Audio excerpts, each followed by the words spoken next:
అందరికీ నమస్తే. దానికి ఇందిరమ్మ రాజ్యం అంటారు, ప్రజాపాలన అంటారు. కానీ ఏం జరుగుతుంది తెలంగాణ రాష్ట్రంలో? ఈరోజు పేదోడు పైసా కట్టి లేకపోతే పైసా కూడా పెట్టి కట్టినటువంటి ఇంట్లకు గ్యారెంటీ లేకుండా పోతుంది. ఎస్, మనం నిన్న నుంచి చూస్తూ ఉన్నాం సోషల్ మీడియాలో అర్ధరాత్రి ఈరోజు మహబూబ్నగర్ పట్టణంలో ఉన్నటువంటి క్రిస్టియన్ పల్లి దగ్గర ఉన్నటువంటి ఆదర్శ్ నగర్లో సర్వే నెంబర్ 523 అంధవికలాంగుల ఇండ్లు కూల్చిన దానికి సంబంధించిన దాని మీద మనము మాట్లాడుతూ ఉన్నాం. అక్కడికే వచ్చినా మనం ప్రస్తుతం ఏదైతే ఈ ఇండ్లు మొత్తం కూలగొట్టిన దానికి సంబంధించిన దానిలో దివ్యాంగులను చూడకుండా, అలాగే ఇక్కడ ఉన్నటువంటి పాపం వాళ్ళకు దాంట్లో 1,00,000 రోగాలకు సంబంధించి ఉన్నాయి. వాళ్ళు ఎంతో వికలాంగత్వంతో ఉన్నారు, వాళ్ళు దివ్యాంగులు ఉన్నారు, దాంట్లో కొంతమంది మూగవాళ్ళు ఉన్నారు, దాంట్లో కొంతమంది అంధులు ఉన్నారు, దాంతో కొంతమంది చూస్తున్న వికలాంగులకు సంబంధించిన వాళ్ళు ఉన్నారు. వీళ్ళందరికీ సంబంధించినటువంటి గూడు ఈరోజు ఒక అర్ధరాత్రి అని చూడకుండా కూడా ఈరోజు బుల్డోజర్లతో ఎక్కడిదక్కడి కూలగొట్టినటువంటి సందర్భాన్ని మనం చూస్తూ ఉన్నాం. వాళ్ళందరూ ఈరోజు నిరాశ్రయులైన చూస్తున్నాం. ఓవైపు హైదరాబాద్లో పేదల ఇంటికి పేదల బస్తీలు కూలుస్తున్నటువంటి ఈ ప్రభుత్వం ఇక్కడ మహబూబ్నగర్ లాంటి ఒక టౌన్లలో కూడా ఈరోజు ఆ నగరాలకు సంబంధించి ఉన్నటువంటి ఇండ్లు ఎక్కడిదక్కడ నేలమట్టం అవుతున్న సంగతి మనం చూస్తాం. మొన్న జరిగినటువంటి ఈ యొక్క సర్వే నెంబర్లో ఇక్కడ వచ్చినటువంటి బుల్డోజర్లు వందలాది మంది పోలీసులను పెట్టుకొని వచ్చి ఎక్కడిదక్కడ కూడా కూలగొట్టిన సందర్భాన్ని మనం చూస్తే ఎంత హృదయ విదారకంగా ఉందో ఒకసారి చూడొచ్చు. ఈ యొక్క బాధితులకు ఎవరు అండగా నిలుస్తారు? అసలు ఎందుకు ఇందిరమ్మ రాజ్యంలో ఇల్లు కట్టిస్తాము, పేదలకు అందరికీ ఇల్లులు కట్టిస్తామని చెప్పేసి అధికారంలోకి వచ్చినటువంటి ఈ ప్రభుత్వ దాష్టికానికి ఇది ఒక ప్రత్యక్ష ఉదాహరణగా నిలుస్తూ ఉంది. ఈ యొక్క ఇండ్లు చూడవచ్చు, ఒక చిన్న ఇండ్లు, చిన్నటువంటి ఒక గోడలకు సంబంధించిన కూడా ఎక్కడిదక్కడ బుల్డోజర్లు పెట్టుకొని కూలగొట్టిన సందర్భాన్ని మనం చూస్తూ ఉంటే మాత్రం ఎంత దరిద్రమైన పరిపాలనలో మనం ఉన్నాం, ఏ రోజుల్లో మనం ఉన్నాం అనే దాని మీద కూడా మనకు ఒకసారి స్పష్టంగా చూసుకోవాల్సిన అవసరం ఉంటుంది. చూడవచ్చు అసలు ఇక్కడ ఇది ఏం నడుస్తుంది ఈ వ్యవస్థ. ఒక చిన్న రూమ్ వేసుకొని బతికేటువంటి ఈరోజు ఈ దివ్యాంగులకు ఇల్లును కూలగొట్టినటువంటి ప్రభుత్వం ఏం సాధిస్తుంది అనే దాని మీద కూడా చాలా వరకు చర్చ నడుస్తున్నటువంటి అంశాన్ని మనం చూస్తూ ఉన్నాం. దీంతో ఒకసారి మీకు ఈ విజువల్స్ ఎందుకు చూపించే ప్రయత్నం చేస్తున్నా అంటే అసలు ఎందుకు చుట్టుపక్కల చాలా ఇండ్లు ఉన్నాయి, అది మాత్రం జోలికి పోకుండా కేవలం ఈ దివ్యాంగులనే వాళ్ళు ఎందుకు టార్గెట్ చేసిండ్రు? అసలు ఒక వైపు చూస్తుంటే హైదరాబాద్లో హైడ్రా పేరిట హల్చల్ జరుగుతుంది. ఇక్కడ ఏదైతే నగరాలకు సంబంధించినటువంటి ప్రాంతాల్లో కూడా ఇట్లా పేదలే కాకుండా దివ్యాంగులు వాళ్ళకి పాపం ఒక పూట తిండి లేకపోయినా కూడా వాళ్ళు కడుపు మార్చుకుని ఉంటారు. కానీ ఈరోజు వాళ్ళు ఉన్నటువంటి నీడ లేకుండా చేసినటువంటి ఈ ప్రభుత్వానికి ఏం చెప్పాలి, ఏం ముందుకు తీసుకుపోతుంది అనే దాని అంశాన్ని కూడా ఒకసారి మనం పరిగణలోకి తీసుకోవాల్సిన అవసరం ఉంటుంది. ఒక్కొక్క ఇటుకని కట్టడానికి ఎంత టైం పడుతుంది, ఒక రోజు కూలగొట్టడానికి ఎంత అదవుతుంది అనే దాని మీద కూడా మనం ఒకసారి చెప్పే ప్రయత్నం అయితే చేద్దాం. ఇది ఆదర్శ్ నగర్ కాలనీకి సంబంధించిన దాంట్లో కూడా మనం నిన్న సోషల్ మీడియాలో చెప్తున్నటువంటి ఏదైతే ప్రతిపక్షాలు అయితే వాళ్ళందరూ కూడా వచ్చి ఇక్కడ పరిశీలిస్తున్నటువంటి విధానానికి సంబంధించి మనం జరుగుతున్న దాని మీద ఒకసారి గ్రౌండ్ రియాలిటీ ఏంది, నిజంగా ఎన్ని ఇండ్లు కూలగొట్టిండ్రు, అసలు ఆ ఇల్లు కూలగొట్టిన దానికి సంబంధించి ఏ విధంగా ఉందనే దాని మీద కూడా మీ అందరికీ చూపించే ప్రయత్నం అయితే చేస్తూ ఉన్నా. బాధితులందరూ కూడా వాళ్ళందరూ ఇక్కడికి మా బతుకంతా ఇక్కడే ఉంటుంది, మేము ఇక్కడే ఉంటాం, ఏది ఏమైనా కూడా మేము ఇక్కడి నుంచి కదలం అని చెప్పేసి కూడా వాళ్ళు రిలే నిరాహార దీక్ష చేస్తున్నారు. వాళ్ళ దగ్గర పోయి అసలు బాధితులు ఏం చెప్తున్నారో కూడా వాళ్ళని అడిగే ప్రయత్నం అయితే మీకు చెప్పే ప్రయత్నం అయితే చేస్తా. అంతకంటే ముందు అసలు ఇక్కడ జరిగిన విధ్వంసం ఏంది, ఇక్కడికి వచ్చి బుల్డోజర్లు చేసినటువంటి దారుణం ఏంది, ఇక్కడికి వచ్చి వాళ్ళు కూలగొట్టినటువంటి విధానం ఏందనే దాని మీద కూడా మీకు చూపించేందుకు మాత్రం ఈ ప్రయత్నం అయితే మీకు చేస్తా ఉన్నా. చూడండి, మొత్తం ఎక్కడిదక్కడ బుల్డోజర్లతోటి ఇండ్లు, పక్క ఇల్లు, ఒక ఎంత కష్టపడి కట్టుకున్నాడో ఒక పేదోడు, అందులో ఒక దివ్యాంగుడు, ఆయన పరిస్థితి ఏంది ఈరోజు వాళ్ళది. ఎక్కడికక్కడ మరీ దారుణమైన విషయం ఏంటంటే మనం ఒకసారి చూసుకోవచ్చు. చూడండి, ఒక చిన్న ఇల్లు, దేవుని పటాలు, ఆ పైన అట్నే ఉంది, ఆ ఫ్యాన్ అట్నే ఉంది, వాళ్ళు ఉన్నటువంటి చెత్త, వాళ్ళు ఉన్నటువంటి ఏదైతే దుప్పట్లు మొత్తం కూడా చూసుకుంటేనైతే అత్యంత హృదయ విదారకరమైనటువంటి ఈ పరిస్థితిని ఒకసారి గమనించే ప్రయత్నం చేద్దాం. అయితే దాంతోపాటుగా ఇదే సర్వే నెంబర్లో ఉన్నటువంటి ఇంకా కొన్ని ఇళ్ళకి సంబంధించి మాత్రం ఎలాంటి చర్యలు అయితే తీసుకోలేదు, అవి నేరుగా అలాగే ఉన్నాయి. మరి ఇక్కడ వీళ్ళ మీద ఎందుకు ఇంత దాష్టికం? అసలు ఏంది, ఇది ఒక బఫర్ జోనా, లేకపోతే ఇది ఒక FTLా, లేకపోతే ఇదొక ప్రభుత్వ భూమిని స్వాధీనం చేసుకున్నారా, లేకపోతే ఏం జరిగింది, ఎందుకు జరిగింది అనే దాని మీద కూడా ఇంతవరకు రెవెన్యూ అధికారుల గురించి ఎలాంటి మాటలు చెప్పుకునే ప్రయత్నం అయితే జరుగుతలేదు. బాధితులందరూ కూడా ఇక్కడనే వాళ్ళు పొద్దు నుంచి చూడవచ్చు, చాలామంది దివ్యాంగానికి సంబంధించినటువంటి బాధితులు ఉన్నారు. వాళ్ళు ఈరోజు వాళ్ళకున్నటువంటి గూడు మొత్తం కూలగొట్టుకున్న నేపథ్యాన్ని చూసుకుంటే ఎక్కడుంది నీ ఇల్లు? ఇదేనా నీళ్ళు ఇరా అసలు ఏం జరిగింది, అసలు ఎన్ని గంటలకు జరిగింది, ఏం కథ? ఒక బాధితుడు అయితే వస్తూ ఉన్నాడు, అసలు చూడొచ్చు ఒకసారి. ఒక దివ్యాంగుడు, ఆయన 2 కాళ్ళు కూడా సరిగ్గా లేకపోయినా కర్రతో సాయంతో నడుస్తున్నటువంటి వ్యక్తిని ఈ విధంగా కూల్చేస్తారా? ఇది కరెక్టేనా? ఒకసారి ఇటు రండి మీరు. ఏం జరిగిందే అసలు, ఎట్లా, దీని ఏం కారణం చూపిస్తున్నారు, దీనికి ఎందుకు ఈ కూలగొట్టాల్సిన అవసరం అని చెప్తున్నారు?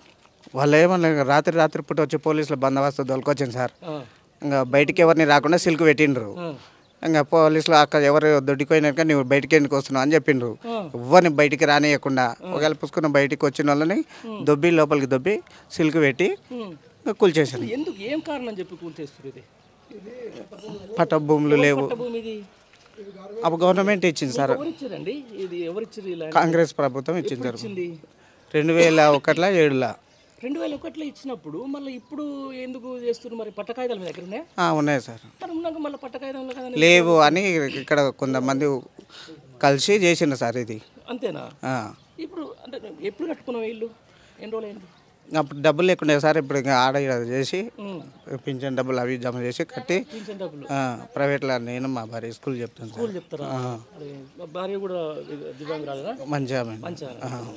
మరి ఎందుకు ఇట్లా వస్తున్నాడు? మరి మీరు అడ్డుకోలేదా? ఎందుకు మారెందుకు కూడా కొడుతున్నారని చెప్పేసి రానియలేదు సార్. అసలు 150 మంది పోలీసులు బందోబస్తు ఉన్నారు సార్. అసలు ఎవరు రానిచ్చే పరిస్థితి లేదు సార్. అసలు నేను ఊరికి వెళ్తాం, మా అక్క బావ ఉండి చూసుకుంటారు వాళ్ళు. మార్నింగ్ వచ్చే వరకు ఇంకా ఈడ లోకల్ ఉన్న వాళ్ళకే తెలియదు సార్ అసలు ఇట్లా జరుగుతుంది. ఇట్లానే కరెంటు బిల్లులు ఇవన్నీ ఉన్నాయా? అన్నీ అప్లై చేసుకున్నాం సార్. కరెంట్ బిల్లు అప్లై చేసుకున్నారు. ఇంకా వల్ల అప్లై కరెక్ట్ ఉన్నోళ్ళకి ఇట్లా మొత్తం కట్ చేసింది సార్. ఇదే గవర్నమెంట్ ఇచ్చిన పట్టాలు, మరి ఇదే గవర్నమెంట్ ఎందుకు కొడుతుంది? ఏమో సార్, అదే అర్థం కాలేవు. పట్ట భూములు లేవని చెప్పినాం. చెక్ చేద్దాం ఉన్నవా లేవా చూద్దాన్ని అని చెప్పినాం. అందరు కాగితాలు పెట్టుకుని 2 రోజులు అయింది ధర్నా చేయబట్టి. ధర్నా చేసినా కూడా ఏం ఎవరు వాళ్ళు మరి ఇక్కడ ఉన్న ఎమ్మెల్యే కానీ లేకపోతే ఇక్కడ ఉన్న నాయకులు కానీ ఎవరు, కాంగ్రెస్ నాయకులు ఎవరు రావట్లేదా? ఎవరు, ఓన్లీ శ్రీనివాస్ గౌడ్ సార్ గారే టుడే సార్. వాళ్ళు ఎట్లాగూ న్యాయం చేస్తాను బాధితుల కోసం వస్తూనే ఉంటారు, పెద్ద విషయం. వాళ్ళు ఎందుకు రావట్లేదు? మరి కూలగొట్టిన నాయకులు ఎందుకు రావట్లేదు? కూలగొట్టిన ఒక్కరు ఇట్లా ప్రభుత్వంలో ఉన్న నాయకులే వస్తలేరు సార్ అసలు. అదే మరి మీరు నమ్మి ఓట్లేసి ఈరోజు అధికారంలో కూర్చోబెడితే ఈరోజు మీ ఇళ్ళకే ఇలా ఎసరు పెడితే ఎట్లా? మరి ఏమో అదే అర్థం కాకుండా ఉంది సార్. 10 ఒక 25 దాకా కూడా వచ్చింది సార్. ఈడ పక్కన ఒక 40 దాకా నన్ను. భోజనం చేసిరా? భోజనం ఎట్లా? లేదు సార్. ఇంకా మరి ఎవరు కనీసం కూలగొట్టిపోయినారు కానీ ఏం పలకరించేటోళ్ళు లేరు. నైట్ అనే వండుకున్నాం. అనుకున్నారు పక్కల రూమ్ బయట రూమ్లలో అనుకున్నారు. ఎన్ని బుల్డోజర్లు వచ్చినాయి? 5, 6 వచ్చినాయి సార్. పోలీసులు ఎంతమంది వచ్చారు? ఒక 100-150 మంది దాకా వచ్చారు. ఎన్ని గంటలకు స్టార్ట్ అయింది కూల్చో? 2:30-3:30 మధ్యలో రాత్రి నైట్. అప్పుడు మీరు ఇంట్లోనే ఉంటారా?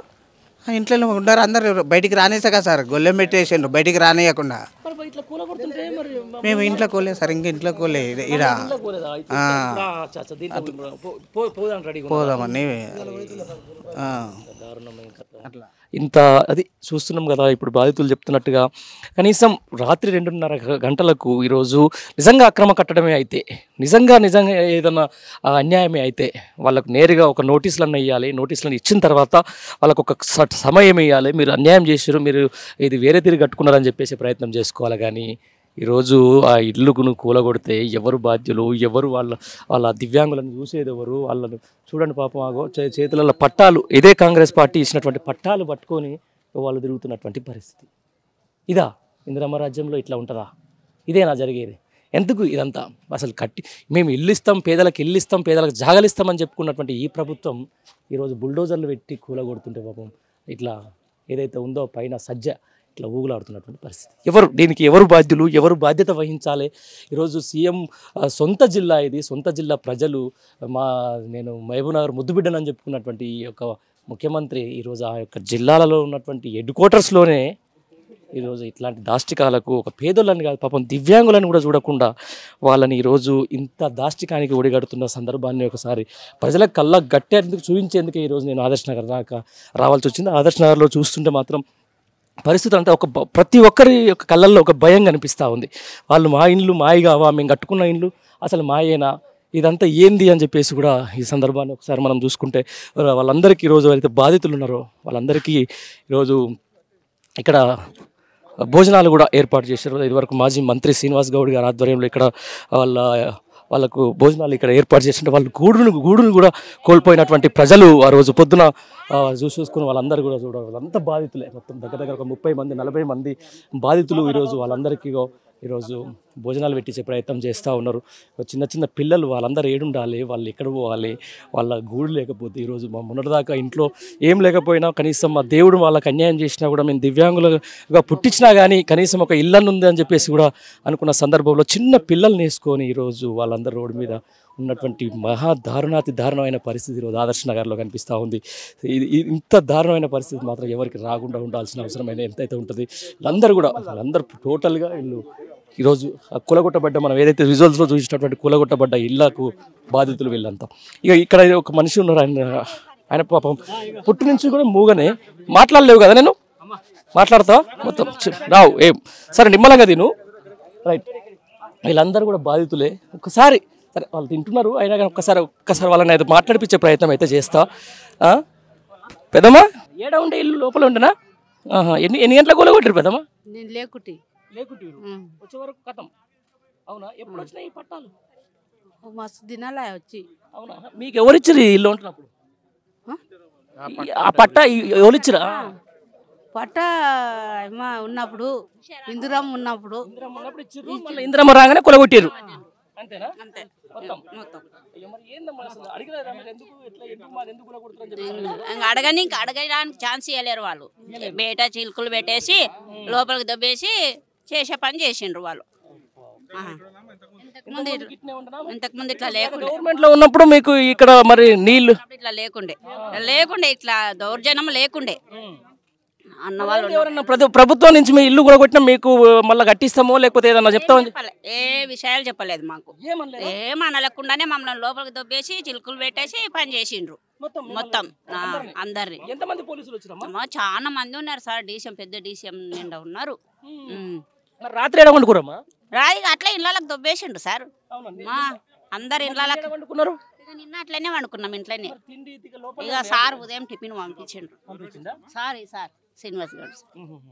ఇది ఒకసారి చూస్తే అంటే ఎంత దారుణం అంటే వాళ్ళకు చిన్న చిన్న పిల్లలు ఈరోజు ఎందుకు వాళ్ళకి ఇంత కర్మ పూసుకొని ఇంత దరిద్రానికి ఎగబడ్డ ఈ ప్రభుత్వం ఏం చేయబోతుంది? వీళ్ళని ఏం చేసి వీళ్ళని పిల్లల్ని ఇలా నిరాశ్రయులు చేయాల్సిన అవసరం ఏమొచ్చింది? అంత దరిద్రం ఎందుకు పట్టింది? ఎందుకు వచ్చిన సందర్భం ఏమవుతుంది? మేము ఇందిరమ్మ పాలన వచ్చింది, మేము అందరం మీకు ఇండ్లు ఇస్తామని చెప్పేసి ఉన్న ఇండ్లకే దిక్కు లేకుండా చేస్తుంది గవర్నమెంట్. వీళ్ళు రేపు అడిగే అంటే ఒక చిన్న పిల్లలు వాళ్ళు రేపు సరే మాట్లాడకపోవచ్చు, కానీ వాళ్ళ ముఖాలను చూసిన తర్వాత వాళ్ళు అడిగే ప్రశ్నలకు సమాధానం ఉంటుందా అనేది కూడా ఒకసారి మనం ఆలోచించాల్సిన అవసరం ఉంది. చూడు వీళ్ళందరూ దగ్గర దగ్గర ఒక 25 నుంచి 30 కుటుంబాలు ఒక 75 ఇండ్లను నేలమట్టం చేసిరు. ఆ నేలమట్టం చేసినటువంటి ప్రజలందరూ కూడా బిక్కుబిక్కుమంటూ కూడా వాళ్ళు రాత్రి నుంచి కూడా వాళ్ళు మా ఇండ్లు పోయినాయి అని చెప్పేసి ఏడిసి తర్వాత ఈరోజు ఆ తిండి తింటున్నటువంటి పరిస్థితి చూడండి. ఒకసారి వాళ్ళ ముఖాలను ఒకసారి జూమ్ చేసి చూస్తే ఎంత దారుణంగా ఉందంటే పరిస్థితిని మనం ఎట్లా చెప్పాలి, ఏం చెప్పాలి అనే దాని మీద కూడా చాలా ఇబ్బందికరమైన పరిస్థితి అని కూడా అనిపిస్తూ ఉంది. ఎందుకంటే మనం వచ్చే వరకు కూడా కొంచెం టైం అయింది. ఇక్కడ స్థానికంగా ఉన్నటువంటి మాజీ మంత్రి శ్రీనివాస్ గౌడ్ వాళ్ళకు ఉదయం టిఫిన్స్తో పాటు ఇప్పుడు లంచ్ కూడా వాళ్ళకి అరేంజ్ చేసిండ్రు. ఏదేమైనా కూడా ఇట్లాంటి దారుణాన్ని కూడగట్టిన గవర్నమెంట్ మాత్రం వదిలిపెట్టేది లేదు. ఖచ్చితంగా మీకు పక్కా ఇంటి కట్టించిన తర్వాతనే వస్తాం, వీళ్ళ ఎంతకంతకు తీస్తాం. మీరు ఏదైతే ప్రజలకు ఏదైతే ఇళ్ళను కూలగొట్టిరో వాళ్ళందరినీ కూడా రావాలి, వాళ్ళందరికీ న్యాయం జరగాలి అని చెప్పేసి కూడా వాళ్ళు పొద్దు నుంచి రిలే నిరాహార దీక్ష కూడా కూర్చున్నటువంటి మాట మనం కొన్ని ఒకసారి చూస్తాం. అక్కడ నేలమట్టమే పూర్తి స్థాయి ఏం లేదు, టోటల్గా మిగిలింది ఏం లేదు, వచ్చింది ఏం లేదు. ఇక్కడ అంత దారుణమైన పరిస్థితి ఎక్కడిదక్కడ చూడండి. ఒకసారి ఏముంది ఇక్కడ? మట్టి దుబ్బ, ఆఖరికి మిగిలినటువంటి ఇరిగిపోయిన కిటికీలు, ఆఖరికి ఇంత తప్ప ఇంకేం మిగిలిలే. లోపలికి రాలేకపోతుంది. అంటే ఇక్కడ కొంచెం వాటర్ కూడా వచ్చే ప్రయత్నం చేస్తూ ఉన్నారు. ఇక్కడ అవన్నీ సామాన్లు కూడా ఎక్కడిదక్కడ కూలగొట్టేసేసి ఈరోజు కుక్కలు వండుకోవాల్సిన సందర్భాన్ని కూడా ఇక్కడ చూస్తూ ఉన్నారు. హృదయ విదారకమైన మొత్తం చూడవచ్చు. బాధితులందరూ కూడా బాధితులను ఒకసారి చూసి వాళ్ళ కళ్ళల్లో ఒకసారి చూడండి. ఎవరో వాళ్ళ ఇంట్లో ఎంతో ఉన్నదో లేదో గత ప్రభుత్వం ఏదైతే పింఛన్ పెంచేసి వాళ్ళకు వికలాంగులకు 4,000 చేసినటువంటి దాంతో సంపాదించుకున్న పైసలతో ఇంత గూడు కట్టించుకుంటే అది కూడా కూలగొట్టిన ఆ సందర్భాన్ని మనం ఒకసారి గమనిస్తే మాత్రం నిజంగా ఇక్కడ ఇంతటి హృదయ విదారకమైనటువంటి సంఘటనలు మాత్రం ఎక్కడ జరగకూడదు. ఇట్లాంటి దారుణాలు, ఇట్లాంటి దాష్టికాలు ఈ ప్రభుత్వం కూడా చేయకూడదు. వైపు హైడ్రా పేరుట హైదరాబాద్లో హైడ్రామాలు పాపం పేదోళ్ళ బస్తీలు ఒలగొడుతున్నారు. ఇక్కడ మహబూబ్ నగర్ లాంటి నగరాలలో కూడా ఈరోజు ఇట్లాంటి దాష్టికాన్ని కొడగడితే ఎవరు దీనికి బాధ్యత వహించాలి? ఎవరు వాళ్ళు అడిగే ప్రశ్నలకు సమాధానం చెప్పాలి?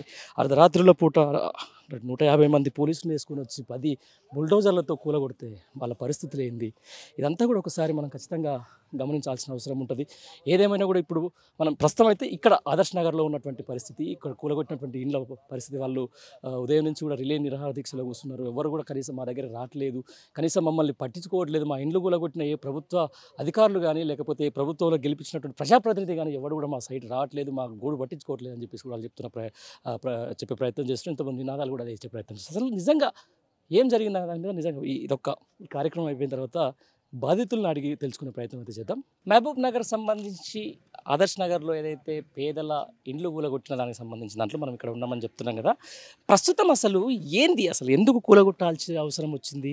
ఇది ప్రభుత్వ భూమనా లేకపోతే గతంలో 2007లోనే ఇచ్చిన పట్టాలు అసలు ఏం చేస్తున్నాయి? ఆ పట్టాలు ఏం చెప్తున్నాయి? ఆ పట్టాలలో ఏముంది అని మనం ఒకసారి అసలు చర్చించే ప్రయత్నం అయితే చేద్దాం. ప్రస్తుతం ఈ ఇల్లు ఎవరైతే కూలగొట్టినటువంటి బాధితురాలికి సంబంధించినటువంటి ఇల్లు ఆమె ఉంది వాళ్ళ పిల్లలతో పాటుగా. ఆమె ఒక పట్టా కూడా చూపిస్తూ ఉంది. ఒకసారి జూమ్ చేసుకునే ప్రయత్నం చేయండి. ఆంధ్రప్రదేశ్ ప్రభుత్వము మండల రెవెన్యూ కార్యాలయం మహబూబ్ నగర్ 7/7/2006. ఇది 2006కు సంబంధించి పట్టా సర్టిఫికేట్. ఆయన కూడా మీ పెదనాయన, ఆయన కూడా దివ్యాంగుడే, బ్లైండే. స్టాండింగ్ ఆర్డర్ నెంబర్ 21 ద్వారా క్లాస్ 2 గ్రామం నందు ఇదే గ్రామం నందు పట్టా ఇచ్చు ఫారము.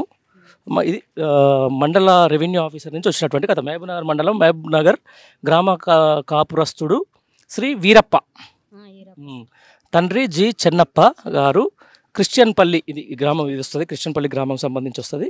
ఇంటి స్థలం ఇచ్చిన దరఖాస్తు ఆమోదించబడినది. Survey number 523.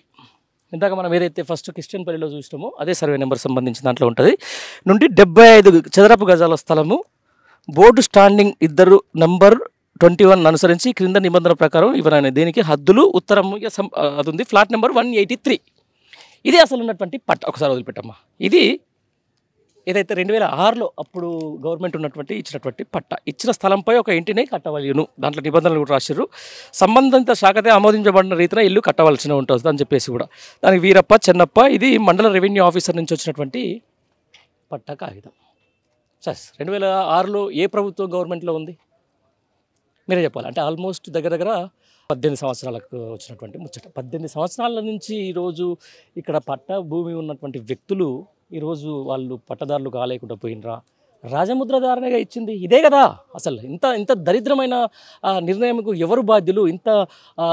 వాళ్ళ కడుపు కోతకు లేకపోతే ఈరోజు వాళ్ళ బాధ్యతకు ఎవరు చేస్తే అది ఈ పట్టను కూడా ఒకసారి ఇక్కడ మాజీ మంత్రి గారు కూడా వచ్చే ప్రయత్నం చేస్తూ ఉన్నారు. నేను ఒకసారి ఆయన సమక్షంలోనే కూడా ఒకసారి చదివించే ప్రయత్నం చేస్తా. వాళ్ళని కూడా ఒకసారి రండి. ఒరిజినల్ పట్టదారు ఇట్లా పట్టుకోండి. ఇది కూడా సార్ దాంతోపాటు కొన్ని పట్టాలు కూడా మీకు చూపించే ప్రయత్నం చేస్తా. అసలు ఏంది దీనికి ఎందుకు కూడా కొట్టాల్సి వచ్చింది అన్న అంశానికి సంబంధించిన దాన్ని కూడా మనం క్లియర్గా ఒక పట్టా చూసినాము. ఇంకొక పట్టా కూడా అసలు పట్టాదారులు కూడా వచ్చిన తర్వాత 16 అడికెళ్దాం ఒకసారి. 18 సంవత్సరాలుగా ఉన్నటువంటి ఈ యొక్క పట్టాదారులు ఈరోజు ఎందుకు వాళ్ళు ఈ ఇంటికి ఓనర్లు కాలేకపోతున్నారు? ఆ పట్టాదారులకు ఎందుకు జరుగుతుంది? ఎక్కడ 2006 సంవత్సరంలో ఎవరు పట్టాదారులు, ఎవరు ఇచ్చిండ్రు? ఈరోజు ఏ ఇందిరమ్మ రాజ్యము, ఎక్కడ ఇందిరమ్మ రాజ్యం? ఏది ఇందిరమ్మ రాజ్యం అంటే మొత్తం మేము ఇండ్లు ఇస్తాం, పేదలకు జాగాలు ఇస్తాం, పేదలకు ఇండ్లు కట్టిస్తామని చెప్తున్నటువంటి ఈ గవర్నమెంటు చేసిన దాష్టికం ఇది. పేదోని మీద పడతారు, పేదోని మీద పడండి. ఆ తర్వాత పాపం దివ్యాంగులు ఏం చేసిరండి? పింఛన్ మీద బతికేటోళ్ళండి బాబు. పింఛన్లు మీకు సంబంధించిన దాని మీద వాళ్ళకి వచ్చే దాని మీద ఎంతో పైసా కూడబెట్టుకొని రోజు ఇల్లు కడితే రేకుల ఇళ్ళ మీద మీ దాష్టికం ఇదా? ఆ పట్టాకు సంబంధించింది ఎవరు? నువ్వే ఇదా అంటే నయా ఇందిరమ్మ రాజ్యం ఇట్లా ఉండబోతుందా? పేదోనికి మీరు ఇచ్చిన పట్టాలు కూడా కనీసం విలువ లేకుండా పోతుందా? ఆ ఇందిరమ్మ రాజ్యాన్ని తీసేసి ఈరోజు కులగొట్టే రాజ్యం తీసుకొచ్చే ప్రయత్నం చేస్తారా? రైట్. దీనికి సంబంధించిన దాని మీద కూడా ఒకసారి డైరెక్ట్ పట్టాదారుని ఇంతకుముందు మనం 2007 ఇది ఫ్లాట్ నెంబర్ 185 చూడాలి ఒకసారి. మండల రెవెన్యూ ఇన్స్పెక్టర్ నుంచి వస్తున్నటువంటి ముచ్చట ఇది అట పిల్లల్ని వేసుకొని ఈరోజు ఏంది అసలు? నీ పేరేం పేరు, ఏం జరిగింది అసలు? నా పేరు రోహిత్ సార్, మా నాయన పేరు రాజు. మీ నాయన పేరు వచ్చింది? మా నాయన పేరు పట్టా వచ్చింది సార్. 2007లో వచ్చిన పట్టా ఇది. ఇది దొంగతనం చేసుకున్న దోపిడీ పట్టాక అయితే కాదు సార్. ఇంద్రమ్మ చేతుల ప్రకారంగా 2007 వచ్చిన పట్టా సార్ ఇది. ఓకే 2007 నీ బిడ్డ ఆమె నా కూతురు సార్, భార్య. మా భార్య సార్. ఏం చేస్తావు నువ్వు? నేను కూలినాలు చేసుకుని బతుకుతున్నా సార్. మీ నాయన ఇది ఇచ్చిపోయింది అంతే. నాన్న ఇచ్చిపోయింది సార్. నాన్న కూడా మెడికల్ ఇష్యూ వల్ల చనిపోయింది సార్. అచ్చా నాయన కూడా దివ్యాంగుడేనా? దివ్యాంగుడు సార్. అట్లా ఆ పట్టా నుంచి ఆ వచ్చింది. పట్ట ప్రకారంగా వచ్చింది. ఎందుకు ఏమని చెప్తున్నారు? ఎందుకు కూడా కొడుతున్నారు సార్ అని అడిగితే ఏమంటున్నారు మరి? ఏం చెప్పలేదు సార్. నైట్ వచ్చి ఇది ఇలా చేసిపోయినారు సార్. మాకు తెలియదు. మాకు అసలు ఒక నోటీస్ లేదు, ఒక ఇన్ఫర్మేషన్ లేదు, ఏం లేదు సార్. ఇన్ఫర్మేషన్ కూడా ఏం ఒక ఇన్ఫర్మేషన్ లేదు మాకు. నీ పిల్లలేనా? ముగ్గురు నా పిల్లలు సార్. పిల్లలే ఉన్నట్టుగా. ఒక కొడుకు సార్. కొడుకా? మరి అంటే ఏం చెప్తున్నారు? నువ్వు అడుగుతావు కదా, సరే నా ఇల్లు ఎందుకు కూలగొడుతున్నావు అని చెప్పేసి అంటే ఏమో సమాధానం ఉంటది కదా. సమాధానం అంటే డైలీ వచ్చినప్పుడు ఈ భూమో ఆ భూమో పట్ట భూమో లేకపోతే FTL బఫరో లేకపోతే ఇది వేరేటోడిని పట్టణ ఏదో ఒకటి చెప్పాలి కదా. ఏమని చెప్తారు అంటారా? కానీ డైలీ వస్తే చేయడానికి వస్తుంది సార్. నైట్ వచ్చి చూసి ప్రతి ఎవరు ఎట్లా ఉండాలి సార్ చెప్పండి. నైట్ వచ్చి కూలిపోయి అట్లా కూలగొట్టేస్తారు సార్. అంటే మీరు ఉంటలేరా? రూపాయి కూడా పెట్టుకొని పైసలు ఉన్నట్టు కట్టుకుంటున్నా సార్ నేను. అదే కొన్ని పైసలు ఉంటాయి, కొన్ని పని కొన్ని కట్టుకొని ఆపేసి కొంచెం ఆగినాం అంతే. అంత లాకేసిన దానికి కూలగొట్టేస్తారా? పిల్లల్ని పెట్టుకుని ఏడుంటున్నావు అమ్మా? ఏం చేస్తా అదే ఇక్కడ బయటనే ఉంటున్నాం ఇక. అంతేనా? ఏం చేసలా? అసలు ఫస్ట్ ఎంతమంది పోలీసులు వచ్చారు? నైట్ బాగానే సార్. నువ్వు 100 మంది దాకా వచ్చారు పోలీసులు. ఎవరికి బయటకు మాట్లాడకుండా చేయకుండా వచ్చి ఏమన్నారమ్మా ఫస్ట్? మేము కూడా ఆ రోజు రాత్రి లేరు, బయట ఉన్నాం అంతే. పక్కనే ఉంది పక్కనే మాది కూడా మొత్తం పోయింది. పట్టలే ఉన్నాయి. ఎందుకు ఇట్లా ఏమని చెప్తారు నీకు? ఎందుకు ఈడ కూలగొట్టాలి? బతకని ఇంకా పోతే ఇట్లా రాత్రికి వచ్చి 2 గంటలకు వచ్చి ఇట్లా నీలో కొట్టి వేసేసిపోయింది సార్. మళ్ళీ ఎవ్వరు రాలేదు. మళ్ళా ఎవ్వరు అడుగుతారు సార్. ఎవ్వరు అడుగుతలేరు మాకు. మేము కూనాలు ఇల్లాక చేసుకొని బతుకుతుండం. మేము సార్ పంపించిన టిఫిన్ తిన్నాము, మళ్ళీ భోజనం పంపించారు, అది తిన్నాం సార్. అంతకు తప్పిస్తే వేరే అసలు ఎందుకు ఏం కదా అనే దాని మీద ఎవరు సమాధానం కూడా చెప్పలేని పరిస్థితి. పట్టాలు కనిపిస్తున్నాయి, ప్రభుత్వ పట్టాలు కనిపిస్తున్నాయి, పట్ట భూములు. ఇలా పట్ట భూములకే దిక్కు లేకపోతే నిజంగా రేపొద్దున ఏం జరుగుతుంది తెలంగాణ రాష్ట్రంలో? ఇది ఒరిజినల్ పట్టా. ఇగో ప్లాట్ నెంబర్ మంచిగా క్లియర్గా అందరు దీనికి ఈ యొక్క పట్టాకు సంబంధించిన దాంట్లో వాళ్ళు ఒక లామినేషన్ కూడా వేసుకొని పెట్టుకున్నారు. మరి ఇది ఈ పట్టనే ఈ ప్రభుత్వానికి ఇచ్చినటువంటి పట్టకే విలువ లేకపోతే రేపు సామాన్యుని ఇంకా అసలు అన్ని విధాలుగా ఏం లేని వాళ్ళే ఈరోజు పెద్ద పెద్ద ఫామ్ హౌస్లు కట్టుకుంటున్నారు, పెద్ద పెద్ద వ్యవసాయ క్షేత్రాలు చేస్తున్నారు. 75 గజాల ఇల్లు ఏం చేస్తావు? ఏం జరుగుతుంది? నాకు అర్థం కాకడుతుంది. రెవెన్యూ అధికారులను అడుగుతున్నా, నేను పోలీసులను అడుగుతున్నా, ఇప్పుడు ఉన్నటువంటి ఈ దాష్టికమైన ప్రభుత్వాన్ని కూడా అడుగుతున్నా. ఏంది ఈ 75 గజాల మీద నీ ప్రతాపమా? ఏం చేస్తావు? ఈ 75 గజాలు తీసుకొచ్చి మళ్ళీ ఎవరికన్నా బడాబాబులకు అది రాసిస్తావా? ఫామ్ హౌస్ కట్టిస్తానికి ఇస్తావా? దీనికి ఇదేనా? వీళ్ళు ఏముంది చెప్పుగో. సరిగ్గా కేజీ కండలేదు చేసుకునే మేస్త్రి పనులు చేసుకుంటారు వీళ్ళు. ఏంది? దేనికోసం ఇది? 16-18 ఏళ్ళ కింద ఇచ్చినటువంటి ఈ గవర్నమెంటే ఇచ్చినటువంటి పట్టాకు విలువ లేకుండా చేసేసి మేము ఇంద్రమ్మ రాజ్యం తెచ్చినాం, మేము పేదోనికి ఇల్లు ఇస్తామని చెప్పేసి దానికి సిగ్గుండక్కర్లా ఉండాల్సిందేనా? ఇదేనా? దీన్ని అదంటారా? ఇది ఇంద్రమ్మ రాజ్యమా? ఇది మొత్తం కూలగొట్టడానికి, ఇట్లా కూలగొట్టడానికి ఇంద్రమ్మ రాజ్యం అవుతుందా? ఏమవుతుంది? వీళ్ళు నిరుపేదలు చూడండి, వాళ్ళ ఒకసారి వాళ్ళ హాలత్ చూడండి ఒకసారి. వాళ్ళ జమ అయితేనే ఇల్లు కట్టుకుంటాం సార్, లేకపోతే యాడికెళ్ళి వస్తుంది చెప్పు? కూలినాలు చేసుకుంటేనే కదా సార్. కాదు కాలబెట్టుకోవాలి. ఇప్పుడు ఈ పట్టాలని తీసుకుపోయి ఇక్కడ ఇంద్రమ్మ విగ్రహం ఉంటే దాని ముంగట కాలబెట్టేసి ఏరియాన్ని వచ్చి మరి తీసేసుకొని పోండి, గుంజేసుకొని పోండి.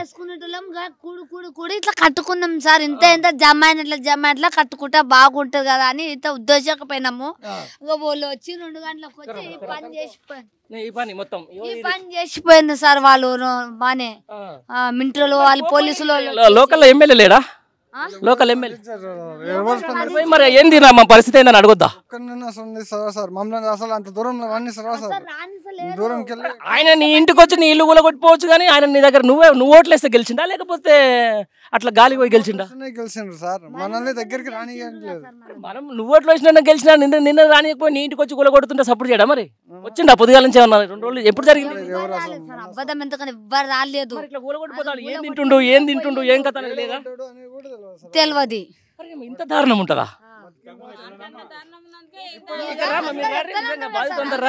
2 గంటల రాత్రి పండుకున్నప్పుడు వాళ్ళని లేపి కనీసం పిల్లలు ఉన్నారా లేదా బయటికి కొంచెం లేపి అన్నా బయటికి రావచ్చు. కట్టుకున్న బట్టల కోసం కనీసం ఉన్నారంటే కనీసం తిండికి కూడా ఇది అంటే శ్రీనివాస్ గౌడ్ అన్న ఇంతవరకు మాకు ఏ అన్యాయం చేయలేడు. నాకు డబుల్ బెడ్రూమ్ వచ్చింది. నా భర్త చనిపోయినాను కూడా అన్న సహకారం ఇచ్చి నీకు డబుల్ బెడ్రూమ్ వచ్చిందమ్మా, నువ్వు హాయిగా ఉంటావు, నీకు 3 పిల్లలని. నాకు కూడా ఆపరేషన్ అయ్యి కూడా నేను ఇంట్లోనే ఉంటున్నా సార్. మళ్ళీ ఇది దౌర్జన్యంగా చేయడము ఆయనకు ఇది కాదు. అంతే సీనన్నను గెలిపించుకుంటే మాకు ఇంతవరకు ఏది ఇబ్బందిగా లేదు. ముఖ్యమంత్రి మీ జిల్లాడేనా? మొత్తం మా జిల్లాకి అది చేస్తా నేను పులిబిడ్డ. దౌర్జన్యం ఎందుకు సార్? అంటే దౌర్జన్యం చేయాలని చేసిపోయినరు ఉన్నోళ్ళు అట్లా పెట్టిపోయినరు వాళ్ళు. ఈ గుడ్డలు కున్నలు ఎక్కడ పోతారు సార్? చెట్లు కానరాక గుట్టలు కానరాక పోయి ఏమైనా పడతారు సార్? పోతాం సార్. ఇప్పుడు కూలు ఉంది కూనాలు పోతాం, రాత్రికే వస్తాం, అక్కడ పోతా లేటా వచ్చి తాళాలు ఇదో కొట్టి ఇక దొబ్బేసిపోవడమా ఇది చెప్పు, దొబ్బేసిపోవడమా నీ పద్ధతి ఏదైనా ఇది? మరి ఏం చేద్దామమ్మా? మరి ఇట్లా మళ్ళా కడతావు అంత కష్టం చేసి మళ్ళా కూడా కొడతారు, ఎట్లా మళ్ళా ఊళ్ళో కొడతామంటే సార్ మేము ఎట్లా ఏం చేస్తామంటే అడ్డం పడుకుంటాం, అడ్డం పడుకుంటాం, ఆమ్లెట్ దానికి పొక్కులు ఇంకా అడ్డం పడుకుంటాం, అడ్డం పడతాం. మళ్ళీ గిట్న అర్ధరాత్రి వచ్చి చేస్తారు, మీరు మొత్తం ఉంటాము. వానికైనా చెందాలే. వాడు గెలిచిండే వాడు రాజకీయాలకి వచ్చిండంటే ఎవరికి 10 పైసలు చెందుతలేవు. 6,000 ఇస్తున్నాడు, అదే 2,000 పింఛన్ ఇస్తున్నాడు. నా భర్త చనిపోయి కూడా నాకు కొత్త పింఛన్ వస్తుందంటే ఆ పింఛన్ లేదు, రేషన్ కార్డు లేదు, ఏది లేదు. నా పిల్లల మీద నేను ఆధారపడి ఉన్నా. నా గర్భసంచి తీసుకొని 3 సంవత్సరం కూడా కాలేదు. నేను పనికి ఇండ్ల పనికి పోయి వస్తున్నా సార్. ఇది చూస్తే 4 గంటలకు చూస్తే మొత్తం టెంపుల్ మొత్తం కొట్టి కూలగొట్టి ఏడ్చుకుంటా పాపం ఏడ్చుకుంటా ఉన్నారు. నేను గంట సేపు నేను రోడ్డు మీద ఉండి నేను ఇది చేసి పోయినా. అంత అవసరం ఏంటి సార్? దొంగ దెబ్బ కొట్టడం సర్దార్గా వచ్చి కొట్టాలే దెబ్బ. నువ్వు ఎమ్మెల్యే కావా? దిగ, ఎమ్మెల్యే పదవికి వెళ్ళి దిగాలే, లేకుంటే నువ్వు నరకమనుగా ఇస్తావు. మా 2 మండల శాపన మంచిది కాదు. దీత ఎమ్మెల్యే సీట్ దిగాలే, మా సీనన్న ఎక్కాలే, అంతే దిగాలే. మీ మీద కక్షనా లేకపోతే ఇది రాజకీయంగా కక్షనా? లెక్కలే వస్తుంది ఇది. నీకు ఓట్లేసి అక్కలే అనుకునే, నీకు ఓట్లేసి వెళ్ళినందుకు మీకు పదవి వద్దు, రాజీనామా చేయాలి. రాజీనామా చేసి మా సీనన్న మాకు కావాలి, అంతే. మా సీనన్న మాకు కావాలి. మంచిగా ఆ గవర్నమెంట్ ఉన్నప్పుడు ఇక్కడ మరి నీళ్ళ సౌలత అన్ని మంచిగానే ఇచ్చిండు. ఇప్పటికి కానీ 4 రోజులకు కానీ ఒకసారి నీళ్లు కూడా ఇడుస్తలేడు, పైపులు వలిపోతున్నాయి అంటున్నాడు. అన్ని కూడా కొడుతున్నా, నీకు నీళ్ళు ఎక్కడిస్తాడమ్మా? అక్కడి నుంచి సార్ భగీరథ నుంచి వస్తాడు. ఒక్క 4 దినాలకు వస్తారు. ఆ ఒండు నీళ్ళు తాగి మేము జ్వరాలు వచ్చి రోగాలు వచ్చి మేము ఇంట్లో పడ్డాను కూడా పెద్దాకనకు అక్కడ పోయి చూపించుకొని పైసలు లేక అక్కడ ఇక్కడ తిరుగుతున్నాం. ఆటో కిరాయి లేక నడుచుకుంటూ పోతున్నాం సార్ మేము. రోడ్ల మీద కట్టిన పెద్ద పెద్ద బిల్డింగ్లు గట్టిగా కనపడుతున్నాయి. నీ మీద ఎందుకు అన్ను? మా మీద ఏమో ఏం వానికి ఓట్లు వేయలేమా, ఏం చేయలేమా? ఓటు గుద్దించుకున్నాడు, బాగానే చేసుకున్నాడు, ఎమ్మెల్యే సీట్లో కూర్చున్నాడు, ఏం పదవి చేస్తున్నాడు. వాడు ఎక్కిండంటే మాకు 10 రూపాయలు ఆదాయాన్ని కూడా లేదు. తిన్నాడు ఎవడో వాడు బయటకు వాడాలి. గల్లు లేకుంటే మేమన్నా గుంజి కొడతాం, ఆడలేం కొడతాం, చెప్పు తీసుకొని కొడతాం మొన్ని, అంతే. ఈ ఆక్రోశానికి ఎవరు సమాధానం చెప్తారు చెప్పండి? ఇక్కడ కూలిపోయిన దానికి ఈ ఆక్రోశానికి మహిళ అడిగిన సమాధానానికి ఎవరు సమాధానం, అభాగ్యురాలు అడిగిన దానికి ఎవరు సమాధానం చెప్పాలి? ఒక భర్త లేడు, కనీసం పెన్షన్ ఇస్తామని చెప్పేసి పెన్షన్లు పెంచలేదు, పైగా ఇలాంటి దాష్టికాలకు దిగబడతారు సార్. దీంతో పాటు కొంతమంది బాధితులు అయితే ఉన్నారు, వాళ్ళని కూడా అడిగే ప్రయత్నం చేద్దాం. చూడొచ్చు పొద్దు నుంచి కూడా మనం నిన్న నుంచి విజువల్స్ సంబంధించిన దాంట్లో వస్తూ ఉన్నాయి. ఇక్కడ దానికి అమ్మాయిని ఏం పేరు రా నీ పేరు? బుజ్జి అఖిలనా? ఎందుకు ఏడుస్తున్నావు? నిన్న ఏమైందమ్మా? ఇల్లు కూలగొట్టిరా? ఏ ఇల్లు? ఏది మీ ఇల్లు? ఎక్కడుందిరా? చూపిద్దురా నాకు. ఏడుంది మీ ఇల్లు? స్కూల్కి పోతున్నావా నువ్వు? పోతలే? పోతున్నావు అమ్మా? ఏ క్లాస్ చదువుతున్నావు? 3వ క్లాసా? 3వ క్లాస్ చదువుతున్నావా? కర్రా అట్నేదా? ఇంకా ముందుకుందా? ఇదే వాళ్ళు ఇల్లు? ఇది కూడా కాదా? అక్కడ లోపలికి ఉందా? నువ్వు ఒక్కదానివేనమ్మా? మీ నానేం చేస్తాడు? మా నాన్న ఆ, ఇల్లు కట్టారు. ఇల్లులు కడతాడా? అయ్యో మేస్త్రి పని చేస్తాడా? అమ్మ ఏం చేస్తుంది? అమ్మ వంట చేస్తుంది. వంట చేస్తుంది. ఇగో ఇదే ఇల్లా గిది? అరే అరే అరే అరే అరే అరే. అరే అన్ని అట్లనే ఉన్నాయి కదా లోపల. అరే రే రే రే రే. ఇదేం అబ్బా, ఇదేం దారుణం అండి, ఇదేం దారుణము. అరే ఇంట్లో సామాన్ కూడా అట్నే ఉందండి బాబు. అరే మొత్తం ఏం తీసుకోలేగా, గ్యాస్ కూడా అట్నే ఉందిగా. అయ్యో ఏం నీ బుక్కులు కూడా అలానే ఉన్నాయా? పుస్తకాలు ఎక్కడ పెట్టుకున్నావు? మా ఇంట్లో. ఇంకా వీటిలో పెట్టుకున్నావా? మా కొత్త ఇంట్లో. ఇంకా ఇట్లా పెట్టుకున్నావా? మీ అమ్మ వాళ్ళ అమ్మ ఆమెనా? అరే అరే ఒక్కటే రూమ్ అమ్మ ఇది? ఇదే చిన్న రూమేగా. అరే దానికి ఒకసారి కరెంటు ఇక్కడ ఒకసారి చూపించు. కరెంటు మీటర్ కూడా ఉంది. అరే ఇది ఎక్కడి దారుణం. 12 ఏళ్ళు అగో వస్తున్నటువంటి ఆమె మహిళ ఈ ఇంటికి ఓనర్.